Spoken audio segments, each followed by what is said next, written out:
ਕੋਈ ਬਣ ਗਿਆ ਰੌਣਕ ਪੱਖੀਆਂ ਦੀ, ਕੋਈ ਛੋੜ ਕੇ ਸ਼ੀਸ਼ ਮਹਲ ਟੁਰਿਆ।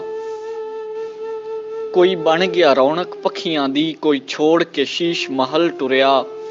ਕੋਈ ਪੱਲਿਆ ਨਾਜ਼ ਤੇ ਨਖਰਿਆਂ ਵਿੱਚ, ਕੋਈ ਰੇਤ ਗਰਮ ਤੇ ਥਲ ਚਲਿਆ। ਕੋਈ ਭੁੱਲ ਗਿਆ ਮਕਸਦ ਆਵਣ ਦਾ, ਕੋਈ ਮਕਸਦ ਕਰਕੇ ਹਲ ਚੱਲਿਆ। ਇੱਥੇ ਹਰ ਕੋਈ ਫਰੀਦ ਮੁਸਾਫਿਰ ਹੈ, کوئی آج چلیا کوئی کل چلیا۔ قبریں خاموش ہیں مگر ان کی خاموشی ایک پیغام دیتی ہے، آج جو مٹی تلے سوئے ہوئے ہیں کل ہم بھی وہیں ہوں گے۔ اس لیے زندگی کو آخرت کی تیاری میں گزاریں، کیونکہ ساتھ میں صرف اعمال جائیں گے۔ قبر انسان کی آخری منزل دنیا ہے، جہاں نہ مال کام آئے گا، نہ شہرت اور نہ ہی رشتے، وہاں صرف ایمان والا نیک اعمال ساتھ ہوں گے۔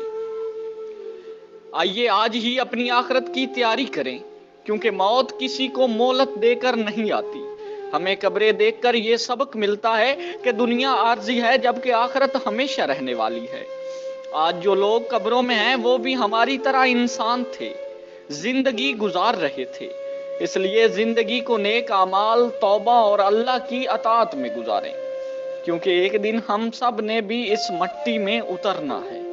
اللہ تعالی ہمیں حسن خاتمہ عطا فرمائے اور رسول نبی کریم صلی اللہ علیہ وآلہ وسلم کی شفاعت عطا فرمائے۔ میرے بابا جان کی مغفرت و بخشش کے لیے یہ خوبصورت شعر کہ مرکز پہ تیری رحمت حق کا نزول ہو، مرکز پہ تیری رحمت حق کا نزول ہو، حامی تیرا خدا اور اس کا رسول ہو۔